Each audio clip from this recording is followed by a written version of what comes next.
जय जय रघुवीर समर्थ गणेश शारदा चैव सद्गुरु सज्जनस्तथा आराध्य दैवतं गुह्यं सर्वमे रघुनंदन कृपा कटाक्षाची ये किरणे मोह समुद्राचे आटणे घडे जये त्या श्रीकृष्णे वंदू तया ते श्रीराम जयांचे करिता स्मरण होय सकल विद्यांचे अधिकरण ते वंदूया श्रीचरण श्री गुरूंचे जय जय रघुवीर समर्थ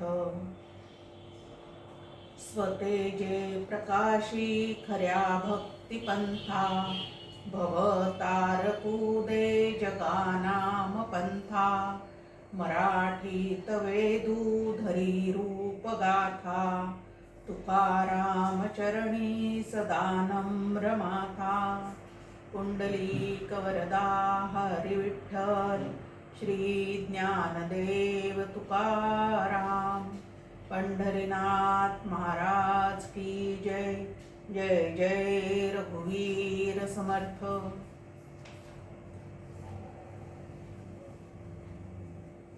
चातुर्मासाच्या श्रवण यज्ञामध्ये उपस्थित असलेल्या सर्व श्रोत्यांना मनपूर्वक अभिवादन करते। आदरणीय सौ सविताताई खरवडे व त्यांच्या सर्व सहकाऱ्यांना मनपूर्वक वंदन करते। आज आपल्यासमोर चिंतनासाठी जो अभंग आहे तो तुकाराम गाथेतील खंदारकर महाराजांच्या तुकाराम गाथेतील 1630 या नंबरचा अभंग आपल्यासमोर आहे। चंचळी चंचळ निश्चळी निश्चळ चंचळी चंचळ निश्चळी निश्चळ वाजवी खळाळ उदकासी वाजवी खळाळ उदकासी सोपे वर्म परी मन नाही हाती सोपे वर्म परी मन नाही हाती हा हा भूत चित्ती भ्रम गाढा हा हा भूत चित्ती भ्रम गाढा रविबिंब नाही तुटत उदका रविबिंब नाही तुटत उदका छायेची ती नका सरी धरू छायेची ते नका सरी धरू तुका म्हणे भय धरी रज्जूसाठी तुका म्हणे भय धरी रज्जूसाठी नाही साच पोटी कळले तो नाही साच पोटी कळले तो। 4 चरणांचाच अभंग पण परमार्थ क्षेत्राचं खूप मोठं वर्म सांगणारा असा हा अभंग आज चिंतनासाठी आपल्या समोर आहे।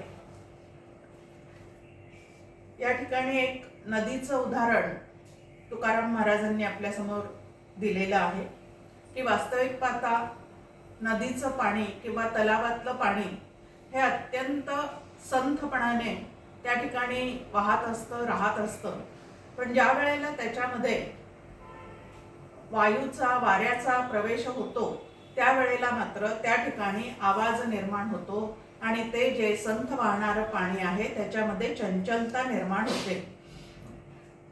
आणि जमीन जर खडकाळ असेल जिथून नदीचा प्रवाह वाहतो आहे तिथली जमीन जर खडकाळ असेल ओबडधोबड असेल तर त्याच्यावरून ते पाणी वाहत असताना आणि त्यात वारा शिरला असताना त्या ठिकाणी त्या पाण्याचा खळखळ खळखळ असा जो आवाज येतो तो सुद्धा आपल्याला ऐकू येतो। वास्तविक पाहता ही चंचलता आणि हा आवाज या दोन्हीही गोष्टी ज्या आहेत त्या पाण्याच्या ठिकाणी नाही आहेत, परंतु वारा शिरल्यामुळे आणि ओबडधोबड जमिनीमुळे त्या ठिकाणी त्या पद्धतीने चंचलता आणि आवाज या दोन्हीही गोष्टी निर्माण होतात। तुकाराम महाराज म्हणतात त्याप्रमाणे की वास्तविक पाहता आत्मा नावाचं जे तत्व आहे त्याच्या ठिकाणी देहत्रयाच्या असणाऱ्या ज्या जागृती स्वप्न सुषुप्ती ह्या अवस्था आहेत त्या वास्तविक पाहता कुटस्थ चैतन्याच्या म्हणजे आत्म्याच्या मुळीच नाहीत, पण तरी सुद्धा जीवात्म्याला मात्र त्या ठिकाणी त्या अवस्था माझ्याच आहेत ह्या प्रकारचा भ्रम झालेला असतो. ह्याचं कारण काय आहे तर देह ह्या उपाधीला तो त्या ठिकाणी चिकटून बसलेला आहे. आता हा आत्मा म्हणजे काय, देहाची उपाधी म्हणजे काय, या गोष्टी थोड्याशा आपण समजून घेतल्या पाहिजेत की खरोखरीच माझं मूळचं स्वरूप काय आहे. मी आत्मा आहे, जीवात्मा आहे का देहात्मा आहे. तीन गोष्टी आपल्या समोर आहेत. एक देहात्मा आहे म्हणजे आपलं जे शरीर आपल्याला पूर्णपणे दिसतं जाणवतं ते एक शरीर आहे. त्याच्या आतमध्ये ते शरीर मी आहे असं म्हणणारा एक जीवात्मा आहे. आणि ह्या दोन्हीही गोष्टी ज्याच्या सत्तेवर आमच्या अनुभवाला येतात असा आतमध्ये कूटस्थ चैतन्य रूपाने आत्मा आहे. म्हणजे एक केवल चेतन तत्व आहे, दुसरं सचेतन तत्व आहे आणि तिसरं जे आहे ते अचेतन तत्व आहे. असे तीन प्रकार या ठिकाणी आपल्याला समजुतीसाठी आपल्याला समजून घ्यायचे आहे की हा आत्मा म्हणजे नेमकं काय आहे. तर व्यापक असणारं असं जे परब्रह्म नावाचं तत्व आहे, ज्याला सच्चित आनंद घन असं परमात्म तत्व असं म्हणतात, ते जे तत्व आहे ब्रह्म नावाचं ते सर्वव्यापी आहे, सर्वत्र सदा समत्वाने व्यापून राहिलेलं आहे. आणि हे जे सर्वव्यापी असणारं तत्व, आनंदघन असणारं तत्व ज्या वेळेला एका देहापुरतं जणू काही मर्यादित झाल्यासारखं वाटतं त्यावेळेला त्याच परब्रह्माला, त्याच ब्रह्माला देहाची उपाधी लाभल्यानंतर त्याला आत्मा असं म्हणण्याची पद्धत आहे. आता हा आत्मा तुमच्या आमच्या आतमध्ये, सर्व जीवांच्या आतमध्ये सर्वत्र सदा समत्वाने असल्यामुळे जड आणि चेतन अशा सर्व पदार्थांमध्ये हे तत्व जे केवल चेतन नावाचं तत्व आहे ते पूर्णपणे व्यापून आहे. आणि ते तुमचं आमचं सगळ्यांचं मूळ स्वरूप आहे असा आपल्या समोर वेदांत शास्त्राने सिद्धांत ठेवलेला आहे की जीवो ब्रह्मैव ना पराहा, की जीव जो आहे तो मूळचा कोण आहे तर परब्रह्म आहे. आता हा जीव म्हटल्यानंतर या जीवाच्या ठिकाणी तीन गोष्टी आपल्या समोर सांगितलेल्या आहेत, म्हणजे व्याख्या करून ठेवलेली आहे आपल्या समजुतीसाठी शास्त्राने, की जीव बरोबर कूटस्थ चैतन्य म्हणजे आत्मा अधिक बुद्धी, अधिक बुद्धीत पडलेलं आत्म्याचं प्रतिबिंब, ह्याला जीव असं म्हणतात. आता ह्या जीवाच्या ठिकाणचे हे जे तीन घटक आहेत ते कसे आहेत थोडंसं आपण बघूया. तर कूटस्थ चैतन्य नावाचं जे तत्व आहे ते केवल चेतन आहे. मायेमध्ये बुद्धीमध्ये स्थित झालेला असलं तरी बुद्धीचा आणि मायेचा ज्याला स्पर्श सुद्धा होत नाही असं ते केवल चेतन तत्व आहे. त्याच्यानंतर जी बुद्धी आपल्याला सांगितलेली आहे ती बुद्धी काय आहे तर 5 महाभूतापैकी जे तेज नावाचं तत्व आहे त्या तेज नावाच्या तत्वापासून जी बनलेली आहे, अग्नी नावाच्या तत्वापासून जी बनलेली आहे तिला बुद्धी असं म्हणतात. ही बुद्धी आतमध्ये आहे आणि ही बुद्धी मूळची जी प्रत्येक जीवाची जी मूळची बुद्धी आहे ती अत्यंत स्वच्छ आहे आणि स्वच्छ असल्यामुळे चैतन्याचा प्रकाश जो आहे तो तिच्यामध्ये फाकून राहतो. आता ही मूळची प्रत्येक जीवाची बुद्धी जी आहे ती शुद्ध आणि स्वच्छ आहे आणि त्यामुळे चैतन्याचं ग्रहण करण्याचं एक सहज सामर्थ्य त्या बुद्धीच्या ठिकाणी आहे. मग आता बुद्धी जी आहे ती पंचमहाभूतापैकी एक असल्यामुळे जड आहे म्हणजे अचेतन आहे. आत्मा कसा आहे आपण पाहिलं तर केवल चेतन आहे. बुद्धी जी आहे ती अचेतन आहे म्हणजे जड आहे. आणि या बुद्धीत ज्या वेळेला आत्म्याचं प्रतिबिंब पडतं म्हणजे फाकलेलं असतं, म्हणजे आत्म्याचा ज्ञानप्रकाश ज्या वेळेला या बुद्धीमध्ये पूर्णपणे पसरून राहिलेला असतो त्यावेळेला त्याला बुद्धीत पडलेलं आत्म्याचं प्रतिबिंब म्हणजे चिदाभास असं म्हणतात. आता हे प्रतिबिंब पडतं म्हणजे कसं पडतं तर प्रतिबिंब म्हणल्यानंतर आपल्याला लगेच डोळ्यासमोर आरसा येतो आणि आरशासमोर आपण उभं राहिल्यानंतर आपलं रूपाचं जे त्यामध्ये प्रतिबिंब दिसतं त्याला आपण प्रतिबिंब असं म्हणतो. म्हणजे आपलंच रूप आरशामुळे परत एकदा आपल्याला दिसतं त्याला आपण प्रतिबिंब असं म्हणतो. पण इथं जो प्रतिबिंब नावाचा शब्द आहे तो या पद्धतीचा नाही. तर इथं प्रतिबिंब शब्दाचा अर्थ काय आहे तर आपण पाहतो की दिवा लावतो देवापुढे त्यावेळेला तो वाऱ्याने विझू नये किंवा वाऱ्याने सारखा फडफड फडफड करू नये म्हणून आपण त्याच्यावर एखादी कंदिलाची काच ठेवतो. आता कंदिलाची काच त्या दिव्यावर ठेवल्यानंतर त्या दिव्याच्या ज्योतीचा जो प्रकाश त्या कंदिलाच्या काचेमध्ये पूर्णपणे फाकून राहिलेला असतो त्याला त्या दिव्याचं त्या काचेमध्ये पडलेलं प्रतिबिंब असं म्हणतात. आता प्रतिबिंब शब्दाचा अर्थ आपल्याला लक्षात येतो की दिव्याचा काचेमध्ये पसरलेला प्रकाश, त्याला प्रतिबिंब म्हणतात. तसं चिदाभास म्हणजे काय आहे तर आत्म्याचा जो ज्ञान प्रकाश आहे, अखंड ज्ञानघन असणारा आत्मा आमच्या आतमध्ये आहे आणि त्याचा जो ज्ञानप्रकाश आहे तो ज्ञानप्रकाश त्या बुद्धीमध्ये पूर्णपणे फाकून राहिल्यानंतर त्या ठिकाणी जे काही निर्माण होतं त्याला आत्म्याचं प्रतिबिंब म्हणजे चिदाभास म्हणजे चैतन्याचा आभास असं म्हटलं जातं. आणि अशा तीन गोष्टी मिळून या ठिकाणी जीव नावाचं तत्व आपल्या समोर स्पष्ट केलेलं आहे. आता या जीव नावाच्या तत्वामध्ये जे कूटस्थ चैतन्य आहे म्हणजे आत्मा आहे, त्या आत्म्याच्या सत्तेवर जीवाला आपल्या स्थूल सूक्ष्म शरीराचा सतत अनुभव सुरू असतो. आता हा अनुभव जो जीवाला येतो तो देहामुळे आलेला असतो. वास्तविक पाहता सिद्धांत आपण पाहिला की जीव जो आहे तो मूळचा ब्रह्मरूप आहे. आता कूटस्थ चैतन्य नावाचं जे तत्व आहे तेच जीवाचं मूळचं स्वरूप आहे. परंतु बुद्धीत फाकलेला प्रकाश ज्या वेळेला त्या ठिकाणी प्रकाशमान होतो त्यावेळेला त्या चिदाभासाला बाहेर असणारा देह सुद्धा दिसायला लागतो आणि स्थूल आणि सूक्ष्म शरीराची सुद्धा जाणीव त्याला व्हायला लागते. आता त्या वेळेला जो मधला जीवात्मा आहे म्हणजे केवल चेतन आणि अचेतन ह्याच्यामध्ये जो सचेतन जीवात्मा त्या ठिकाणी आहे त्या सचेतन जीवात्म्याला या ठिकाणी मी ब्रह्म आहे, मी आत्मा आहे असा पूर्णपणे विसर पडतो आणि भासणाऱ्या दिसणाऱ्या या देहाला देहत्रयाला म्हणजे सूक्ष्म शरीर, स्थूल शरीर आणि कारण शरीर या ज्या देहाचे तीन प्रकार सांगितलेले आहेत, देहत्रय हे तीन प्रकार जे सांगितलेले आहेत आपल्याच देहाचे, तेच मी आहे.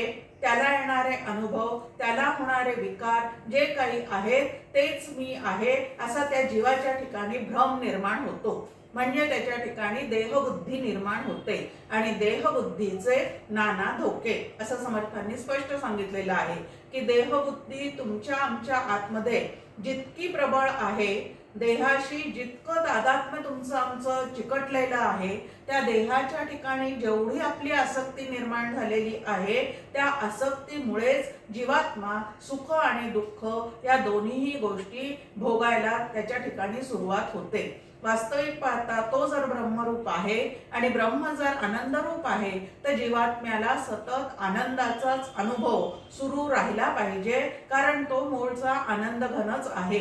परंतु आनंदघन असणारा जीवात्मा ज्या वेळेला स्वतःच्या स्वरूपाला सोडून जड असणाऱ्या अशा देहालाच मी आहे असं समजून बसतो म्हणजे देहच आत्मा आहे असं त्याच्या ठिकाणी भ्रम निर्माण होतो, तेव्हा त्या भ्रमामुळे चित्तामध्ये अविवेक निर्माण होतो आणि अविवेकाचे फळते दुःख अशी पूर्णपणे वाटणी आपल्या समोर ठेवलेली आहे शास्त्राने की विवेकाचे फळते सुख, अविवेकाचे फळते दुःख. तर माझ्या आयुष्यात ज्या वेळेला मला दुःखाचा अनुभव येतो त्यावेळेला तो दुःखाचा अनुभव समोरच्यांनी दिलेला नाही, तो दुःखाचा अनुभव भगवंतांनी दिलेला नाही, तर तो दुःखाचा अनुभव जो आहे तो माझ्या चित्तात अखंड असणाऱ्या अविवेकामुळे मला अनुभवाला येत आहे. असं जर पक्की खुणगाठ मी मनाशी बांधलेली असेल तर इतरांविषयीचा आरडाओरडा आणि देवापुढे केलेला कांगावा सुद्धा थांबून जातो आणि आमच्या अंतःकरणाला काय प्राप्त होते तर शांती प्राप्त होते. मग आता मी देह आहे या भ्रमामुळे देह तादात्म्य म्हणजे देहाविषयी आणि देहादिकांविषयी आसक्ती निर्माण होते आणि दुःखाचं मूळ कारण जर काही असेल तर आसक्ती हे दुःखाचं मूळ कारण आहे. आणि सुखाचं व्यवस्था कशामध्ये आहे तर भक्तीमध्ये सुखाची व्यवस्था आहे आणि आसक्तीमुळे दुःखाचा तुम्हाला आम्हाला अनुभव सुरू आहे. म्हणून मग आता या आसक्तीतून जर मला बाहेर पडायचं असेल तर देहे बुद्धी ते आत्मबुद्धी करावी, अशी समर्थांनी एक सोपी प्रक्रिया आपल्या समोर ठेवलेली आहे. बोलताना ही प्रक्रिया खूप सोपी वाटते, पण देहे बुद्धी ते आत्मबुद्धी करावी ह्याच्यासाठी जी काही श्री गुरूंनी आम्हाला सोहम साधना दिलेली आहे, ती नित्य करत असताना सुद्धा एखादा मिनिट कुठंतरी, एखादा सेकंद मी आत्मा आहे ह्याच्यावर आरूढ होऊन राहतो.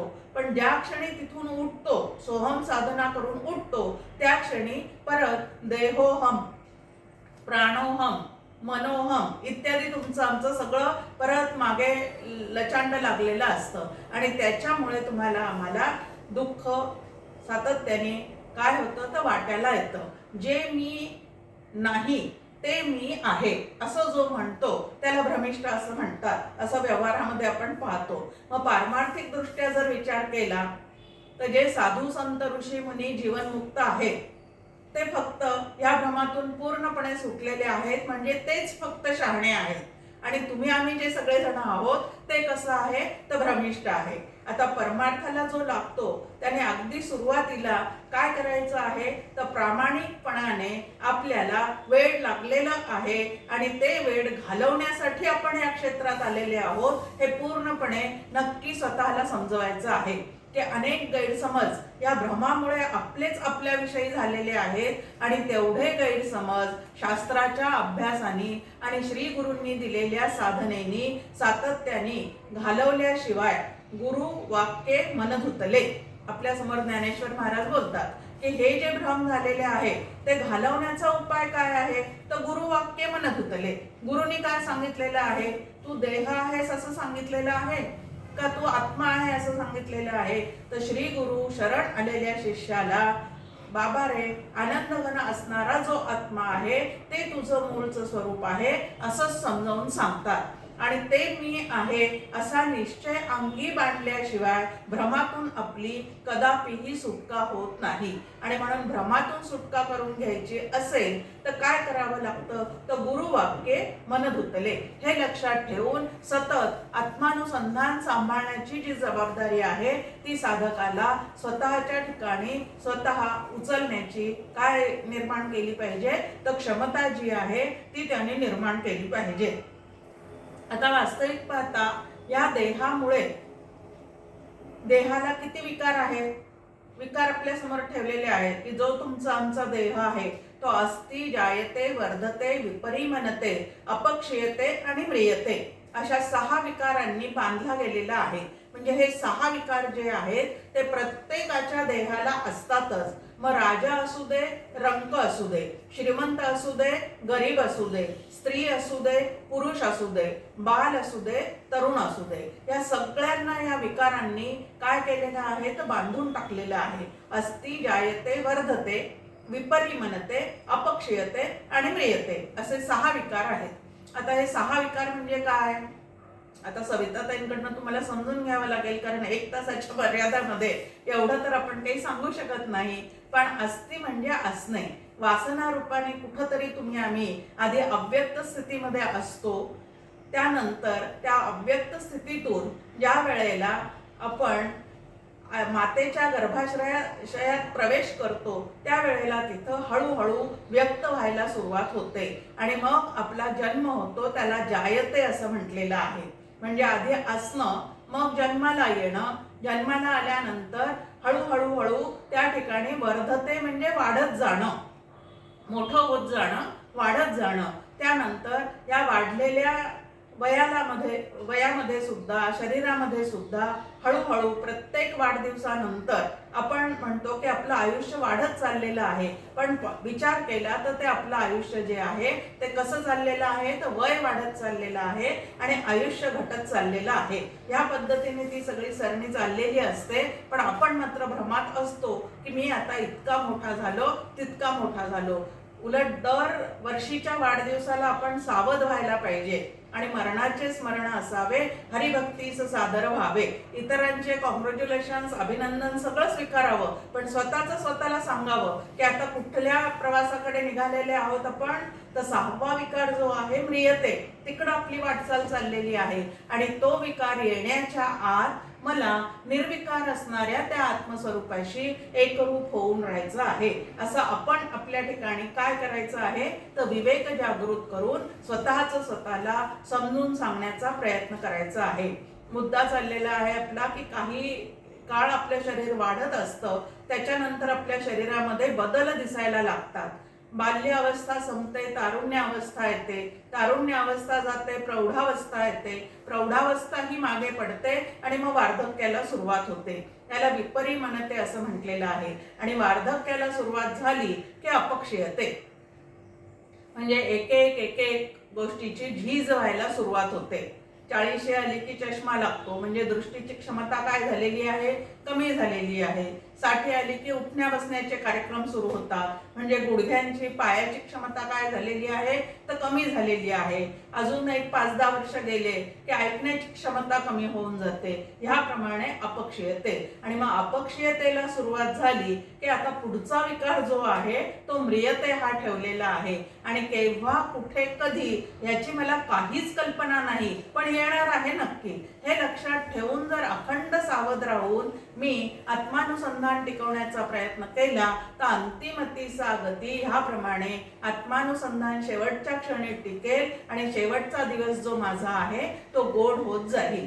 तर या जशा 6 अवस्था जीवाला म्हणजे शरीराला आहेत, त्याप्रमाणे जागृती, स्वप्न आणि सुषुप्ती ह्याही 3 अवस्थांचा रोज तुम्हाला आम्हाला अनुभव आहे. जागं असणं, झोपणं म्हणजे गाढ झोप आणि स्वप्नावस्था, अशा 3 गोष्टी याचा तुम्हाला आम्हाला नेहमी अनुभव आहे. आता हा जो अनुभव आहे तो देहाच्या संघामुळे जीवात्म्याला येत चाललेला आहे. पण आत्मा नावाचं जे तत्व आहे ते देहत्रयातीत असल्यामुळे, त्याच्या ठिकाणी देह नावाची गोष्ट कधीच नसल्यामुळे या अवस्थांपासून तो जो परमात्मा आहे आमच्या आतमधला तो नेहमी अलिप्त असतो. डॉक्टर काकांच्या भाषेमध्ये तो बेखबर असतो. जीवाच्या ठिकाणी चाललेल्या ह्या ज्या अवस्था आणि त्या अवस्थांमध्ये घडणाऱ्या ज्या घडामोडी आहेत, आता नित्य नवा दिस जागृतीचा, या जागृतीमध्ये म्हणजे जागृतीमध्ये आमचं अंतःकरण पूर्णपणे स्पष्ट असं कार्यरत असतं आणि दृश्य जगतातल्या सगळ्या वस्तूंचा अनुभव जो आहे तो स्पष्टपणे जीवात्म्याला येत चाललेला असतो. मग जागृतीमध्ये अंतःकरण स्पष्ट असतं, गाढ झोपेमध्ये अंतःकरण पूर्णपणे लय पावलेलं असतं, त्यामुळे त्या ठिकाणी कुठलाच अनुभव आम्हाला येऊ शकत नाही. आणि स्वप्नावस्थेमध्ये म्हणजे गाढ झोपेतूनच आम्ही जेव्हा स्वप्नावस्थेमध्ये जातो त्यावेळेला आमचं अंतःकरण जे आहे ते अस्पष्ट दशेत येतं. आणि म्हणून एकही पदार्थ जरी आमच्या समोर नसला, एकही व्यक्ती जरी आमच्या समोर नसली, तरी स्वप्नावस्थेमध्ये जणू काही ते सगळं आहे या भ्रमात राहूनच आम्ही त्या स्वप्नांचा अनुभव घेत असतो. आता या 3 अवस्था ज्या आहेत त्या अवस्था नेमक्या कोणाला आहेत? आता गणपतीचे दिवस आलेत बघा, आणि गणपतीचे दिवस आले की आपण गणपती अथर्वशीर्ष म्हणतो. आता गणपती अथर्वशीर्षामध्ये आपण काय करतो तर आवर्तन करतो गणपती अथर्वशीर्षाचे, आणि त्यामध्ये त्वम अवस्था त्रयातीतः असं कोणाला बजावतो? गणपतीला बजावतो की तू कसा आहेस गणराया, तर अवस्था त्रयातीत आहे, म्हणजे तू जागृती, स्वप्न, सुषुप्तीच्या पलीकडे असणारा असा चैतन्य घन आत्मा आहे, तुला या अवस्थांचा अनुभवच नाही. परमपूज्य डॉक्टर काका गमतीने म्हणतात, मी पण एका गणपती उत्सवामध्ये असेच खूप गणपती अथर्वशीर्षाचे काय केले, आवर्तन केले, आणि मनापासून आवर्तन केल्यामुळे तो गणपती एकदा प्रसन्न झाला आणि माझ्यासमोर उभा राहिला. आणि मी त्यावेळेला म्हणत होतो की त्वम अवस्था त्रयातीतः, त्यावेळेला तो गणपती उसळून मला म्हणाला की बाबा मी अवस्था त्रयातीत आहे हे मला माहितीच आहे, तुझी अवस्था काय आहे ते तू बघ. म्हणजे आता साधकांनी हे म्हणत असताना नेमकं काय लक्षात घ्यायचं आहे की माझं आराध्य दैवत जसं अवस्था त्रयातीत आहे, भावातीत आहे, त्रिगुणरहितम आहे, त्या पद्धतीने मी मूळचा सुद्धा तसाच आहे. मग मध्ये आधे हे जे अनुभव मला येत चाललेले आहेत ते सत्य आहेत का भ्रमात्मक आहे? त्याचं उत्तर आहे की ते भ्रमात्मक आहे, कारण देहाच्या संघामुळे जीवात्म्याला ते येत चाललेले आहे. आणि हा मधला जो जीवात्मा नावाचा सचेतन घटक आहे, तो ज्या वेळेला देहाला येणारे सगळे अनुभव माझे आहेत असं स्वतःवर ओढवून घेतो. छान एक आपल्या समोर म्हण आहे त्याच्यासाठी, आ बैल मुझे मार, की स्वतःवर त्या सगळ्या गोष्टी ओढवून घ्यायच्या. आणि अशा स्वतःवर ओढवून घेऊन ज्या वेळेला त्या दुःखाचा बाऊ करत राहतो किंवा सुखाने हुरळत राहतो, त्यावेळेला त्याची मूळची आनंदरूप स्थिती जी आहे ती या देहाच्या संघामुळे पूर्णपणे बिघडलेली असते. आणि मग तो मी सुखी आहे किंवा दुःखी आहे ह्याप्रमाणे आवाज करत राहतो. जसं नदी खडकाळ जमिनीमुळे आणि तिच्यामध्ये शिरलेल्या वायूमुळे काय करायला लागलेली आहे आता, तर खळखळ खळखळ असा आवाज करायला लागलेली आहे. आता पाणी वरून ज्या वेळेला कड्यांवरून पडतं, पावसाळ्या दिवसामध्ये आपण पाहतो की मोठे मोठे धबधबे जे आहेत ते आपल्याला पाण्याचे पडताना दिसतात. आता तो पाण्याचा आवाज कशामुळे आहे, धबधब्याचा इतका जोरात येणारा आवाज? एक तर उंच कड्यावरून ते खाली कोसळत आहेत आणि कोसळत असताना त्याच्यामध्ये वायू सुद्धा मिसळलेला आहे आणि खडकाळ असणारा मागचा जो डोंगर आहे त्याच्यावर आदळून आदळून ते खाली पडत असल्यामुळे त्याचा एवढा मोठा आवाज त्या ठिकाणी होत चाललेला आहे. मग उपाधीमुळे हे आवाज त्या ठिकाणी निर्माण झालेले आहेत. खडकाळ जमीन आणि वायू या दोन उपाधी त्या पाण्याला लागल्यामुळे त्या संथ वाहणाऱ्या पाण्याच्या ठिकाणी या पद्धतीचा आवाज आणि तरंग, लाटा इत्यादी गोष्टी निर्माण झालेल्या आहेत. त्याप्रमाणे जीवात्म्याला ज्या वेळेला देहाचा संग लागतो आणि तो देहच मी आहे अशी त्याच्या ठिकाणी भ्रांत अवस्था निर्माण होते, तेव्हा देहाच्या ठिकाणी घडणाऱ्या सर्व गोष्टी माझ्याच आहेत असं समजून तो वेड लागल्यासारखं मी सुखी आहे, दुःखी आहे, मी आता बहिरा झालो आहे, मी आता अंधळा झालो आहे, माझ्या पायातली आता शक्ती गेलेली आहे, या पद्धतीचं बोलणं जे आहे ते बरळण्यासारखं त्याच्या ठिकाणी सुरू राहिलेलं असतं. आणि मूळचा जो आत्मा आहे तो मात्र देह रहित आहे, प्राणरहित आहे. त्यामुळे त्याच्या ठिकाणी असं कुठलंही दुःख नाही, तर केवळ आनंद आणि आनंदच आहे. आणि हा आनंद जर आपल्याला प्राप्त करायचा असेल तर मग आपल्यासाठी साधना आहे की उपाधीचा निराश करायला शिका. देहाच्या निरासे पाविजे त्या ठाया, असं तुकाराम महाराजांचा एक अभंग आहे की देहाचा निराश करूनच आपल्याला आपल्या स्वस्वरूपापर्यंत परत पोहोचता येतं. उदाहरण आहे आपल्याला, आता सद्यस्थितीमध्ये या सगळ्या कोरोनाच्या गडबडीमुळे ब्रह्मपुरीपर्यंत मी येऊ शकत नाहीये, पण जर मी ब्रह्मपुरीला आले असते आत्ता, तर पुण्यापासून मी जितकी दूर गेलेली आहे तितकं मला परत पुण्यात येण्यासाठी माघारी यावं लागलं असतं की नाही. जितके गावं मी ब्रह्मपुरीला येण्यासाठी पुण्याहून येताना ओलांडलेले आहेत, तितके ब्रह्मपुरीहून निघाल्यानंतर तेवढे गावं ओलांडल्याशिवाय मला परत पुण्यामध्ये येता येणार नाही. त्याप्रमाणे इकडं की जितकी आत्मतत्वापासून मी गैरसमजुतीमुळे दूर गेलेली आहे, मी देह आहे, मी मन आहे, मी प्राण आहे, मी कर्ता आहे, मी भोक्ता आहे, मी द्वेष्टा आहे, मी प्रेमळ आहे, मी कुटुंबवत्सल आहे, हे सगळं आत्मस्वरूपापासून दूर नेणाऱ्या गोष्टी आहेत. आता मनोबुद्ध अहंकार चित्तानी नाहम असं आत्मषटक जर एक शंकराचार्यांचं आपण छान अभ्यासलं तर आपल्याला लक्षात येतं की किती उपाधी आम्ही आमच्या मागे लावून घेतलेली आहे. आणि उपाधी शब्दाचा अर्थ आहे की जी अधिष्ठानापासून आम्हाला वेगळं करते त्याला उपाधी असं म्हणतात. मग आता अधिष्ठान काय आहे आमच्या देहाचं, तर कूटस्थ चैतन्य हे अधिष्ठान आहे आणि ते माझं स्वरूप असताना त्याच्यापासून मला दूर केलेलं आहे. ते कोणी केलेलं आहे, तर या उपाधींनी केलेलं आहे. आणि या उपाधीच मी आहे असं जे वाटणं आहे त्यालाच अविद्या असं म्हणतात. आता अविद्या म्हणजे आता परत काय प्रकार आहे नवीन, एक भ्रम ऐकलं की जे जसं आहे तसं न दिसता त्याच्यापेक्षा वेगळं काहीतरी वाटणं, ह्याला भ्रम असं म्हणतात, ह्याला भास असं म्हणतात. आणि तुमची आमची सध्याची स्थिती अगदी तशीच आहे. मूळचे आम्ही ब्रह्मरूप असून सुद्धा आम्हाला मात्र आम्ही देह आहे, जीव आहे, मन आहे, प्राण आहे, भोक्ता आहे, कर्ता आहे इत्यादी वाटत चाललेलं आहे. आणि या सगळ्या कल्पनेतून जर मला सुटका करून घ्यायची असेल तर अविद्या काय आहे माझ्या ठिकाणची ती समजून घेतली पाहिजे. तर अविद्या म्हणजे एक मायेची शक्ती आहे, मायेचं एक ते कल्पित रूप आहे.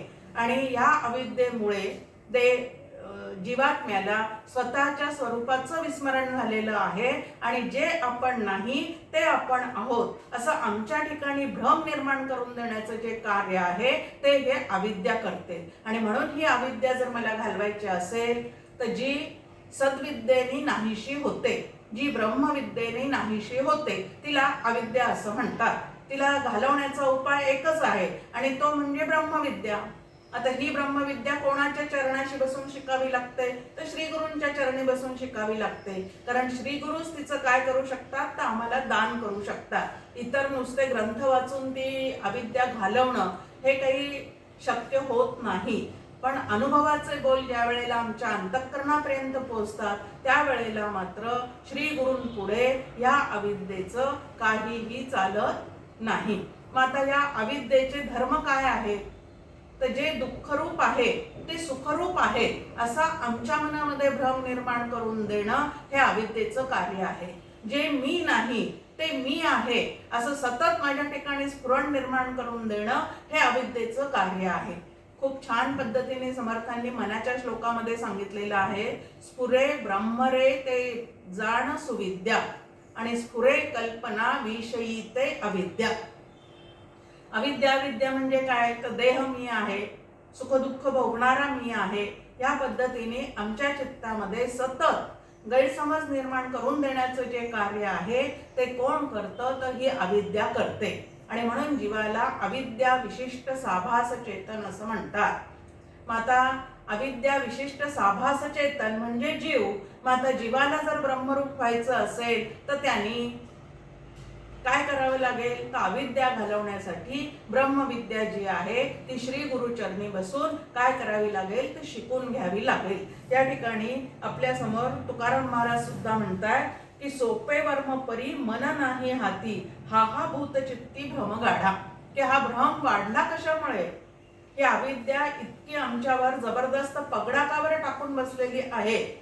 मग आमचं मन जे आहे ते अजून ब्रह्मविद्येकडे वळत नाही, ते संत संगतीमध्ये श्रवण करायला जात नाही, त्या मनाला श्रवणाची आवड उत्पन्न झालेली नाही. बाकी हजार गोष्टी ते करतं, परंतु संत संगतीत जाऊन जोपर्यंत श्रवण घडत नाही तोपर्यंत अविद्या म्हणजे नेमकं काय, तिचा निराश कसा करायचा आहे, आम्हाला झालेले जे भ्रम आहेत त्या भ्रमातून आमची सुटका कशी करून घ्यायची आहे ते आम्हाला कसं कळणार आहे. जसं व्यवहारामध्ये एखाद्याला जर भ्रम झालेला दिसला तर त्याला कुठं मानसोपचार तज्ञाकडे तरी नेलं जातं किंवा एरवड्यासारख्या एखाद्या ह्याच्यामध्ये तरी टाकलं जातं की जिथं त्यांना दुरुस्त करण्याची व्यवस्था आहे. मग आता इकडे जे आम्हाला भ्रम झालेले आहेत, जे जसं आहे तसं न दिसता त्याच्याऐवजी काहीतरी वेगळं दिसणं, याला भ्रम असं म्हणतात. आणि असा भ्रम जर माझ्या चित्ताला झालेला असेल तर हे भ्रम घालवण्यासाठी आमच्या ठिकाणी जे वेगळे वेगळे मानसोपचार तज्ञ आहेत त्यांचं नाव आहे. व्यवहारामध्ये जसं एखाद्याला भ्रम निर्माण झालेला असेल तर मानसोपचार तज्ञाकडे, म्हणजे वेड लागलेला असेल एखाद्याला तर मानसोपचार तज्ञाकडे जाऊन काही उपचार केले जातात. तसं आम्ही पारमार्थिक दृष्ट्या जे काय भ्रमिष्ट झालेले आहोत त्या भ्रमाला दुरुस्त करण्यासाठी कोणाकडे जावं लागेल आम्हाला तर तुकाराम महाराज आहेत, एकनाथ महाराज आहेत, समर्थ रामदास स्वामी आहेत, परमपूज्य डॉक्टर काका आहेत, परमपूज्य मंदाताई आहेत, त्यानंतर तुकडोजी महाराज आहेत. असं कुठल्या तरी एखाद्याकडे जाऊन आम्ही अविद्या म्हणजे काय, भ्रम म्हणजे काय, या भ्रमापासून माझी सुटका कशी होईल हे अत्यंत शरणागत होऊन ज्या वेळेला त्यांना त्या ठिकाणी विचारू त्यावेळेला त्याच्यावरचे उपाय संत जे आहेत ते आम्हाला अगदी मनापासून सांगतील. आणि ह्याच एका उपायाने आम्हाला अज्ञानातून आणि अविद्येतून स्वतःची जी काही आहे ती सुटका करून घेता येते. आणि आपल्याला असं लक्षात येतं की ही सुटका करून घेण्यासाठी आम्ही व्यवहारामध्ये अनेक उपाय योजतो आणि करतो. दुःख जर आम्हाला खूप वाटायला येत असेल प्रपंचामध्ये तर दुःखाचा निराश करण्यासाठी, दुःखाला काही काळ तरी बाजूला करण्यासाठी म्हणून माणूस काय काय उपाय करतो.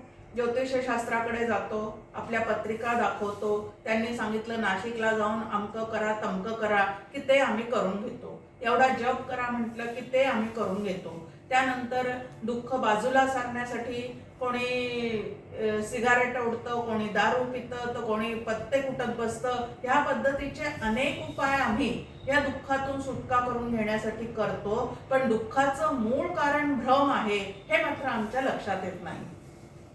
समर्थ रामदास स्वामींचे एक छान ओवी आपल्या समोर आहे. नासे अज्ञान दुःख भ्रांती, शीघ्रची येथे ज्ञान प्राप्ती, ऐसी आहे फलश्रुती ही एक ग्रंथी. म्हणजे दासबोध ग्रंथाची फलश्रुती सांगताना ते म्हणतात की नासे अज्ञान दुःख भ्रांती. इथं आपल्या समोर कारण मीमांसा त्यांनी ठेवलेली आहे की दुःख कशामुळे आहे तर भ्रमामुळे आहे, भ्रम कशामुळे आहे तर अज्ञानामुळे आहे, अज्ञान कशाचं आहे तर स्वस्वरूपाचं आहे, आणि स्वस्वरूप न जाणल्यामुळे विपरीत गोष्टींनाच मी माझं स्वरूप समजून बसते, आणि त्या विपरीत गोष्टींशी तादात्म्य पावल्यानंतर जीवनामध्ये दुःखाशिवाय दुसरा कुठलाच अनुभव राहत नाही. सुख सुख म्हणत आहे दुःख ठाकून आले, या पद्धतीने सतत सुखाचा शोध घेणाऱ्याला दुःख सामोरं येत जातं. मग ह्या पद्धतीचं सुख दुःखांचे खेळ न खेळता मला अखंड आनंद रूप व्हायचं असेल तर त्यासाठी संतांकडे जाणे आणि श्रवण करणे हा एकमेव उपाय आहे.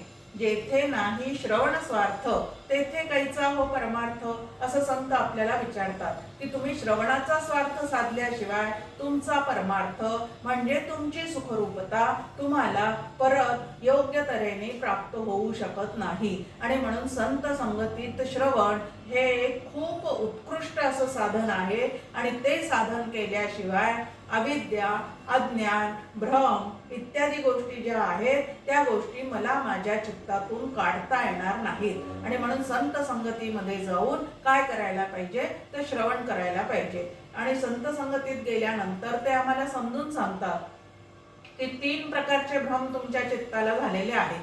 एक म्हणजे तुम्ही आत्मरूप असताना सुद्धा, ब्रह्मरूप असताना सुद्धा स्वतःला देह समजून बसलेले आहात, हा पहिला भ्रम. दुसरा भ्रम आहे की जग म्हणून तुम्हाला जे काही दिसतं ते वास्तविक पाहता कसं आहे तर तुकाराम महाराजांनी या जगाचा निर्णय देऊन टाकलेला आहे एका अभंगामध्ये की रज्जू सर्पापरी भासियले जगडंबर, की एखाद्या रज्जूवर ज्याप्रमाणे सर्पाचा भास व्हावा त्याप्रमाणे जीवाला ब्रह्मावर जगताचा भास सुरू झालेला आहे आणि आत्मस्वरूपावर देहाचा भास सुरू झालेला आहे. हे शब्द ऐकले की आपल्याला वाटतं जे प्रत्यक्ष आम्हाला दिसतं, ज्या सुखदुःखाचा प्रत्यक्ष आम्ही अनुभव घेतो त्याला भास कसं काय म्हणायचं आहे. आता भास शब्दाची व्याख्या छान समजून घेतल्याशिवाय ह्या भासातून, ह्या भ्रमातून आमची सुटका होणार नाही. आणि म्हणून तर या ठिकाणी श्रवण करा आणि मन लावून करा असं तुकाराम महाराज आपल्याला सांगतात. आता भास शब्दाचा अर्थ आहे जे आधीही नसतं आणि नंतरही राहत नाही, पण मध्ये आधे काही काळ दिसतं त्याला भास असं म्हणतात. आता देहादी जगत असं म्हणण्याची एक पद्धत आहे, कारण देह जो आहे तो जगताचा एक काय आहे तर भागच आहे. म्हणून देह एक काय वस्तू आहे किंवा देह काय पद्धतीचा आहे हे एकदा आम्ही समजून घेतलं म्हणजे पिंडाला समजून घेतलं की ब्रह्मांड जे आहे ते कळायला आम्हाला खूप मोठी मदत होते. उदाहरण आहे आपल्या समोर की भांडभर भात शिजला की नाही हे तपासण्यासाठी 1-2 शीतं चाचपून पाहिले की भात शिजला की नाही हे कळतं. तसं संपूर्ण जगत भासमय आहे हे समजून घेताना एक माझा देह जो आहे तोच मुळात भासमान आहे असं मी लक्षात घेतलं शास्त्राच्या अभ्यासाने की बाकीचं जग सुद्धा तसंच आहे हे कळायला वेळ लागणार नाही. आता 1 तारखेपूर्वी माझा देह नव्हता. 1 तारखेनंतर तारीख पे तारीख कितीही वाढवून घेतली तरी तो नक्की राहणार नाही, तरी तो नक्की टिकणार नाही. ICU मध्ये जाऊन कितीदाही आलोन बाहेर परत आत गेलो तरी सुद्धा अशा वाऱ्या करून सुद्धा तो कायमचा टिकणारा नाही. मग 1 तारखेपूर्वी नव्हता, 1 तारखेपूर्वी तो नंतर राहणारच नाही, तर मध्ये आधे ज्या काही तारखांना तो दिसतो आहे तो भास आहे. आता देह आम्हाला दिसतोय की नाही? दिसतोय. आता देह दिसतो हे बरोबर आहे, पण जीवाला देह मी आहे असं जे वाटतं ना, तो भ्रम आहे. एक लक्षात घ्यायचं की देह आम्हाला दिसतोय, हो दिसतोय, बरोबर आहे की देह नाही असं कोण म्हणतं, पण हा जो देह आहे त्याला तुम्ही आत्मा समजता, नित्य समजता, हा आपल्या ठिकाणी झालेला भ्रम आहे. मग देह कसा आहे? तर अनित्य आहे, अनात्म आहे, आणि म्हणून या देहाला मी न समजता देहाच्या आतमध्ये अखंड व्यापून असणारं जे चैतन्य आहे, जे आत्मा नावाचं तत्व आहे, ते मी म्हणायला शिका. मग आता जगत सत्यत्व भ्रांती असं म्हटलेलं आहे, तसं देह सत्यत्व भ्रांती या चित्तातून गेल्याशिवाय आम्हाला खरा सुखाचा अनुभव येणार नाही. माझा देह जसा भासमान आहे त्याप्रमाणे या जगताला, जगतातल्या प्रत्येक वस्तूला, प्रत्येक व्यक्तीला उत्पत्ती, स्थिती आणि लय आहे. आणि म्हणून ते सगळं कसं आहे? तर उत्पत्तीपूर्वी नव्हतं, काही काळ राहतं आणि लयानंतर परत दिसत नाही. त्या अर्थी संपूर्ण जग सुद्धा भासमान आहे, आणि ते भासमान आहे हे वास्तव स्वीकारलं. देह मी नाही हे वास्तव स्वीकारलं की दुःखाची आमची जी कारणं आहेत ती कारणं गळून पडतात. तिसरा भ्रम आमच्या ठिकाणी आहे, मी करता आहे, मी भोगता आहे.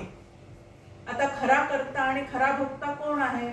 जर भगवद्गीतेतला 2रा अध्याय, याला पुरुष प्रकृती विवेक म्हणतात किंवा सांख्ययोग म्हणतात, तो जर व्यवस्थित समजून घेतलेला असेल तर आपल्याला छान लक्षात येतं की या ठिकाणी खरोखरीच कर्ता नावाचं कोणी दिसतच नाही आहे. समर्थांची एक छान ओवी आपल्या समोर आहे. एक मुख्य परमेश्वरू, दुसरी प्रकृती जगताकारू, तिसरा मी नावाचा चोरू आणिला कैसा. की मी नावाचं काही सिद्धच होत नाहीये या ठिकाणी.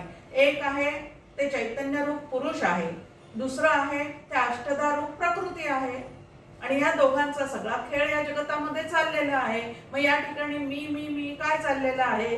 तर मीच स्फुरण आमच्या ठिकाणी जरूर आहे, मीची जाणीव आमच्या ठिकाणी जरूर आहे, पण खरा मी कोण आहे हे जोपर्यंत आम्हाला कळत नाही तोपर्यंत खोट्या मीचा म्हणजे तोतया मीचा धिंगाणा आमच्या आयुष्यामध्ये सतत चालू राहतो, आणि तोच आम्हाला तोतया मी जो आहे तो सुख दुःख देत राहतो. आनंद रूप असणाऱ्या मी पासून आम्हाला हा खोटा मी, भासमान मी जो आहे तो वेगळा करत राहतो. म्हणून खरा करता कोण आहे, खरा भोगता कोण आहे हे लक्षात घ्यायचं आहे.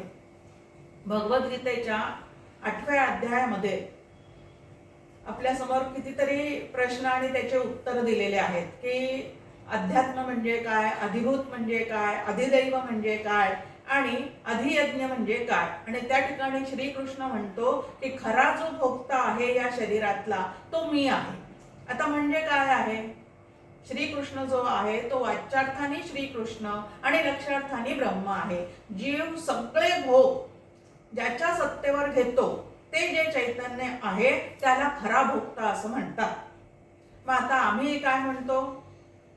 मी चैतन्य आहे असं तर आमचा निश्चय झालेला नाही, आणि तरी सुद्धा आम्ही स्वतःला भोगते समजतो. म्हणजे देहाच्या रूपाने जे काही भोग जीवाला मिळत चाललेले आहे ते सगळे भोग जे आहेत ते मी कमावलेले आहेत, मला मिळालेले आहेत, मी भोगले पाहिजेत. ह्या पद्धतीचा विचार जोपर्यंत मी करता मी भोगता असं चाललेला आहे तोपर्यंत त्या जीवाला कर्तृत्व भोक्तृत्व भ्रांतीमध्ये स्वतः त्यांनी अडकवून ठेवलेलं आहे. आणि जर खरोखरी मी माझ्या जीवनाचा खराच करता आहे असं मला वाटत असेल तर एक आपण समजून घ्यावं की मी जर माझ्या जीवनाचा करता आहे तर मला कितीही कॅन्सर होऊ नये वाटलं, कोरोना होऊ नये वाटलं, तरी सुद्धा ते माझ्या ठिकाणी येऊन कसे काय धडकतात? मी जर करता असेल तर मला या सगळ्या गोष्टीपासून माझ्यापासून दूर ठेवता आल्या पाहिजेत, पण ठेवता येतात का? ठेवता येत नाही. अवघ्यांचे अवघेच सजे तरी अवघेच होती राजे. प्रत्येक जीवात जर करता असता स्वतःच्या जीवनाचा तर कोण कशाला पिऊन म्हणून नोकरी करत राहिला असता हो? प्रत्येक जणच ब्रँच मॅनेजर झालेला असता, प्रत्येक जणच पंतप्रधानपदी जाऊन बसलेला असता, पण तसं तर होताना दिसत नाही. म्हणजेच करता करविता कोणीतरी वेगळा आहे. माझ्या माध्यमातून जरी कृती घडताना दिसत असल्या तरी ह्या जीवनाचा करता करविता जो आहे तो कोणीतरी वेगळाच आहे. हे लक्षात ठेवलं तर त्या कर्तृत्वाचा भ्रम किंवा कर्तृत्वाचा अहंकार जो आहे तो आमच्या मानगुटीला बसत नाही. अहंकार जितके जास्त तितका अभिमान जास्त, जितका अभिमान परमार्थामध्ये जास्त तितकं आम्ही स्वस्वरूपापासून ढळलेले म्हणजे पतित झालेले असतो. आणि म्हणून या अभिमानाचा निराश करण्याचं जे काही युक्त्या आहेत, जे काही शास्त्र आहे ते संत संगतीमध्ये बसून घेतल्याशिवाय, श्रवण केल्याशिवाय आमच्या लवकर लक्षात येत नाही. कारण हे अनंत जन्मीचे चुकीचे संस्कार जे आमच्या मनावर झालेले आहेत ते तेवढे पुसण्यासाठी श्रवण हा एकमेव उपाय आहे. श्रवण करता करता जे आधी नाहीसं वाटत होतं ते आता ज्या अर्थी इतके संत एकाच गोष्टीविषयी सारखं निरूपण करतात त्या अर्थी माझं वाटणं चुकीचं असू शकतं. आणि एवढे संत ज्या वेळेला एकाच गोष्टीविषयी सांगतात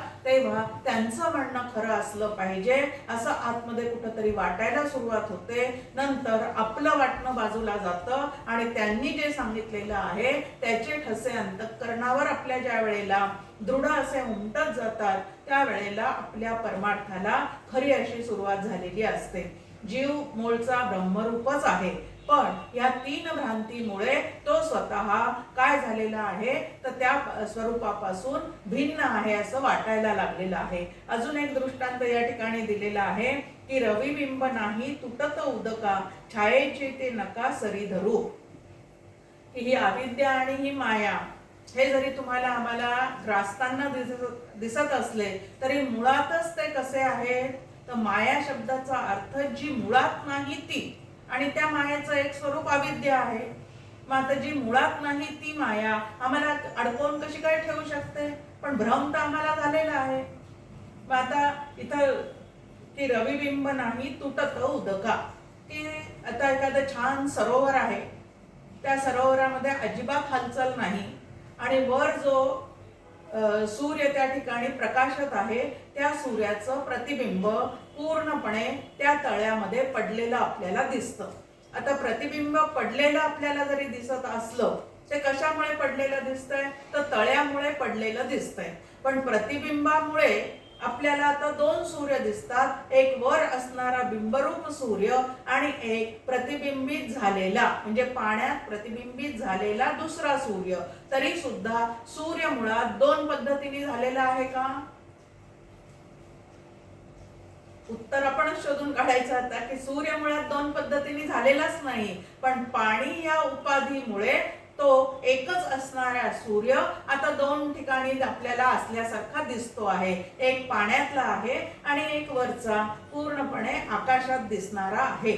मग आता त्याच पद्धतीने इकडं पण समजून घ्यायचंय की ब्रह्म नावाचं तत्व एकच आहे, पण इकडं जसं तळ्यामुळे दोन प्रतिबिंब दिसत आहेत त्याप्रमाणे इकडं मायेमध्ये प्रतिबिंबित झालेलं जे ब्रह्म आहे त्याला आम्ही ईश्वर असं म्हणतो आणि अविद्येमध्ये जे प्रतिबिंबित झालेलं ब्रह्म आहे त्याला आम्ही अविद्या असं म्हणतो. म्हणजे दोन आरसे या ठिकाणी आहेत आणि त्या दोन आरशामुळे एकच ब्रह्म आम्हाला ईश्वर रूप आणि जीवरूप भासायला लागलेलं आहे. पण वास्तविक पाहता इकडं जसा सूर्य एकच आहे तसं इकडं सुद्धा ब्रह्म नावाचं तत्व एकमेव अद्वितीय असून पूर्ण घनदाट भरलेला आहे. हरिपाठामध्ये आपल्या समोर आहे की जीव शिव समा, चैतन्य नावाचा आत्मा कसा आहे तर जीव शिव समा, की तो पूर्णपणे जीवात आणि शिवात एकच पूर्णपणे भरून राहिलेला आहे. त्याचे भाग झालेले नाही, त्याचे भाग होणं कदापिही शक्य नाही कारण तो घनदाट आहे, तो अवयव रूप नाही, त्यामुळे त्याचे भाग होण्याची कधी शक्यताच नाही. मग असं घनदाट असलेलं ते तत्व मी आहे असं ज्या वेळेला आपल्याला लक्षात येईल त्यावेळेला त्या सुखरूप असणाऱ्या परमानंदाचा अनुभव जो काही आहे तो तुम्हाला आम्हाला येऊ शकतो. आता इकडं जसं काय आहे तर पाण्याच्या आश्रित होऊन ते प्रतिबिंब आपल्याला दिसतंय, तसं इकडं मायेच्या आणि अविद्येच्या आश्रित झाल्यामुळे आपल्याला आपण त्याच्यापासून वेगळं असल्यासारखं दिसायला लागलेलं आहे. पण ही जी माया आहे ते इथं तुकाराम महाराज छान म्हणतात की ही माया कशी आहे तर आपल्या शरीराची दुपारी आपल्याला जशी सावली दिसते, आता सावली दिसते पण ती सावली खरी आहे का? खरी नाहीये. दिसते खरी पण खरी नाहीये. तसं माया नावाची जी गोष्ट आहे, अविद्या नावाची गोष्ट जी आहे, ती जरी जीवाला सद्यस्थितीत भासत असली, दिसत असली, तरी स्वरूपाने मात्र ती कशी आहे, तर स्वरूपाने ती आभासिक आहे, मुळात नाहीच. काही काळ येऊन भासमान होणारी आहे. म्हणजे काही काळ येऊन भासमान होणारी आहे, तिला सत्य समजलं नाही की चित्तातले सगळे भ्रम आमच्या निघून जाऊ शकतात. मग इथं परत उदाहरण दिलेलं आहे की तुका म्हणे भय धरी रज्जूसाठी, नाही साच पोटी कळले तो. रज्जू सर्पाचा दृष्टांत. श्रद्धेय म्हणतातही नेहमी म्हणतात की जिथं वेदांताच्या चर्चा चाललेल्या असतात तिथं रज्जू सर्प आल्याशिवाय ती चर्चा पूर्ण होऊ शकत नाही. आता आजचा अभंग आणि उद्याचा अभंग दोन्हीही ठिकाणी तुकाराम महाराजांनी रज्जू सर्पाचा दृष्टांत आणलेला आहे. आणि कशासाठी हा दृष्टांत वारंवार आपल्या समोर येतात की त्या दृष्टांताद्वारे आपल्याला जो द्राष्टांत म्हणजे सिद्धांत आहे तो समजून घ्यायचा आहे. आता रज्जूवर सापाचा भ्रम जीवाला केव्हा होतो? एक आपल्या समोर आता उदाहरण की केव्हा होतो जीवाला रज्जूवर सर्पाचा भ्रम? तर एक तर तिथं पडलेली रज्जू रज्जू स्वरूपात आहे हे त्याला माहिती नाही. दुसरं, ती जी पडलेली रज्जू आहे त्याच्यावर पुरेसा उजेड नाही, पुरेसा प्रकाश नाही, म्हणजे अंधुक प्रकाश त्या ठिकाणी आहे. आणि म्हणून जाणाऱ्या एखाद्या वाटसरूला त्या ठिकाणी लांब असं पडलेलं काहीतरी दिसतं, त्यावेळेला तिथं आणि वाऱ्याने जर त्या हल्लेलं दिसलं तर मग नक्कीच त्या ठिकाणी त्याला साप आहे असं वाटतं. कशामुळे? तर तिथं पुरेसा प्रकाश नाही, तिथं अंधकार आहे आणि थोडासा याच्या समजुतीमध्ये घोटाळा आहे. आणि म्हणून त्याला रज्जू न दिसता काय दिसलेलं आहे, तर साप दिसलेला आहे. तसं अविद्येच्या आणि अज्ञानाच्या अंधुक प्रकाशामध्ये आम्हाला आत्म्याऐवजी देह दिसतो आणि ब्रह्माऐवजी जग दिसतं. पण ज्या वेळेला आम्हाला त्या ठिकाणी रज्जूवर सर्प भासतो त्यावेळेला जीव आरडाओरडा करतो भीतीमुळे. कारण सर्प म्हणला की तो विषारी असतो आणि त्याने डंख केला की आपल्याला काय होऊन जाणार आहे, तर मृत्यू येणार आहे असं भय त्याच्या अंतःकरणामध्ये कुठंतरी असतं. आणि म्हणून तो आरडाओरडा करतो, इथं साप आहे, इथं साप आहे. मग आजूबाजूचं कोणीतरी टॉर्च घेऊन येतं, कंदील घेऊन येतं आणि कुठे तुला दिसला दाखव बरं असं म्हटल्यानंतर त्या ठिकाणी ते उजेड दाखवतात आणि मग लक्षात येतं की तिथं साप नव्हताच. तर काय होतं त्या ठिकाणी, तर अशी लांब अशी रज्जू पडलेली आहे, म्हणजे दोरखंड पडलेला आहे. आणि त्या दोरखंडावर ह्या पाहणाऱ्याला काय झालेला आहे, तर सर्पाचा अध्यास झालेला आहे. आता अजून एक वेगळी भाषा शास्त्राची, रज्जू अधिष्ठान आहे, त्याच्यावर भासलेला सर्प जो आहे तो अध्यस्त आहे. आणि रज्जू ऐवजी सर्प दिसणे याला अध्यास असं म्हणतात. आणि असा जो अध्यास आहे, असा जो भ्रम आहे, असा जो वेडेपणा आहे, आता वेडेपणा म्हटलं की अगदी आपल्या जवळ आली ही गोष्ट, अध्यास वगैरे न म्हणता वेडेपणा आहे असं म्हटलं की हा वेडेपणा एकदा चित्तातून काढून टाकला.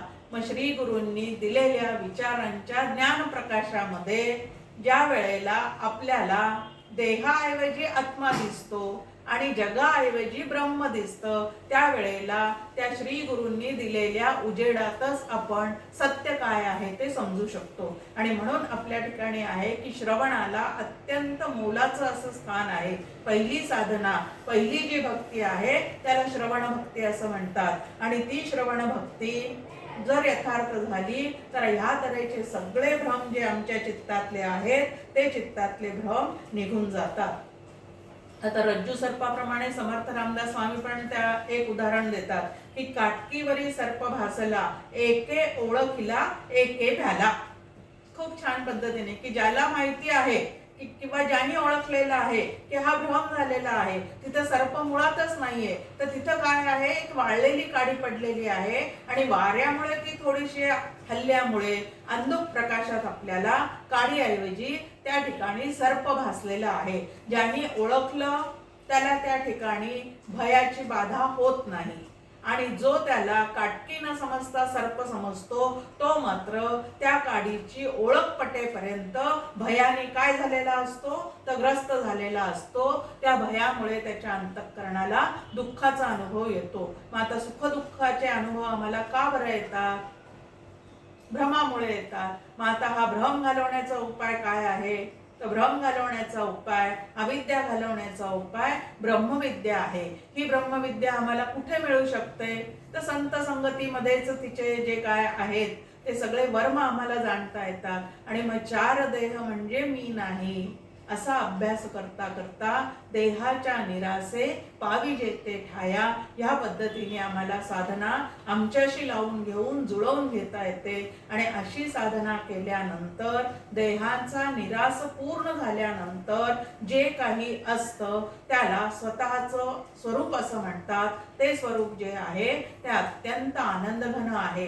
कारण त्या ठिकाणी शरीर नसल्यामुळे देहादी दुःख नाही, जग त्याच्या ठिकाणी नसल्यामुळे जगाकडून येणारे आधिभौतिक सुद्धा दुःख नाहीत, आणि मन त्याच्या ठिकाणी नसल्यामुळे कल्पना करून ओढवून आणलेले आधिदैविक दुःख सुद्धा नाही. मग त्रिविध तापातून स्वतःची सुटका करून घ्यायची असेल तर अवस्थात्रयातून आमची सुटका करून झाली पाहिजे, देहत्रयातून आम्ही आमची सुटका करून घेतली पाहिजे. आणि हे सुटका करून घेण्याचं जे शास्त्र आहे ते श्री गुरुच आम्हाला समजून सांगू शकतात. म्हणून श्री गुरूंना अनन्य शरण जाऊ आणि या भ्रमातून आमची सुटका करण्याचं सामर्थ्य आम्हाला द्या, अशी त्यांच्या ठिकाणी आपण मनापासून विनंती करूयात. जय जय रघुवीर समर्थ.